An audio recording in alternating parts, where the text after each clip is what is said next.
말씀은 열왕기하 23장 3절입니다. 제가 읽겠습니다.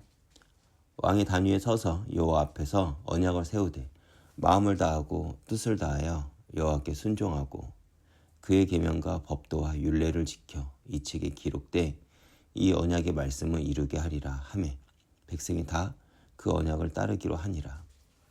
말씀 한 절 더 보겠습니다. 열왕기하 23장 21절부터 23절입니다.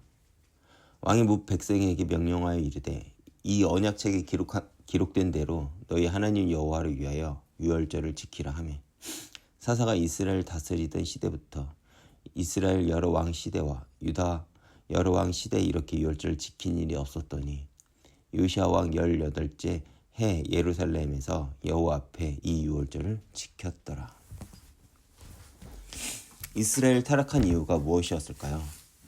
그들은 성전에서 여전히 하나님을 찾고 예배도 드렸지만 그들의 삶의 중심에는 하나님이 아닌 언제나 세상 중심이었다는 것입니다.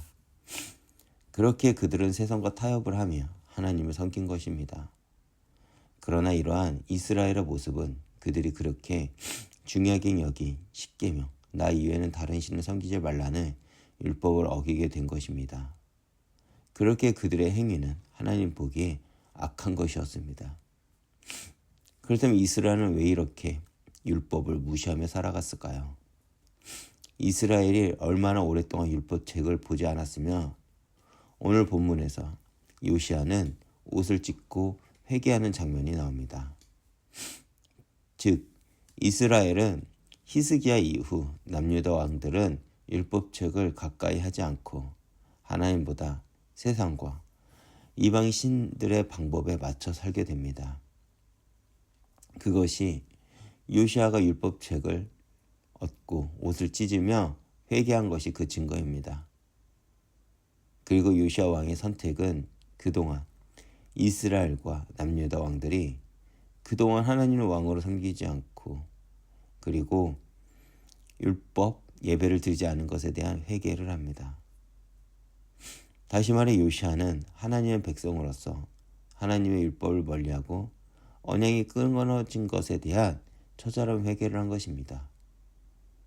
그리고 요시야 왕은 다시 이스라엘 땅에 하나님의 말씀과 언약을 빠르게 회복을 합니다. 오랫동안 끊어져 지키지 않게 되었던 유월절을 회복했고 그동안 너무나도 이스라엘의 삶에 깊이 들어와 이미 문화가 되어버려 없애지 못했던 우상제단 그리고 신당을 없앴습니다. 그리고 하나님은 그런 요시야의 믿음과 결단과 그리고 행동을 기뻐하십니다. 우리도 마찬가지입니다. 우리도 모르게 우리 안에 나 중심, 세상 중심으로 신앙생활을 합니다. 그 증거가 무엇입니까? 말씀이 아닌 내 경험, 내 상황, 내 생각 등이 언제나 우선이 됩니다. 또 우리는 당시 이스라엘처럼 세상의 방법을 적당히 타협하며 살아갑니다. 그런데 우리가 분명 기억할 것이 있습니다.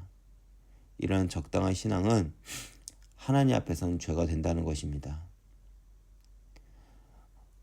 우리가 원하든 우리가 원치 않든 예수를 그리스도로 고백한 성도들은 그 성도들의 주권은 내게 있는 것이 아니라 피로 값주고 산 하나님께 있기 때문입니다. 그리고 우리를 부르신 하나님은 우리의 전부를 원하십니다.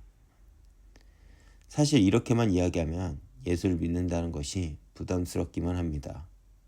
그렇지만 우리가 하나님께 전부를 드려야 한다는 그 사실에 우리가 기뻐할 수 있는 이유는 무엇입니까?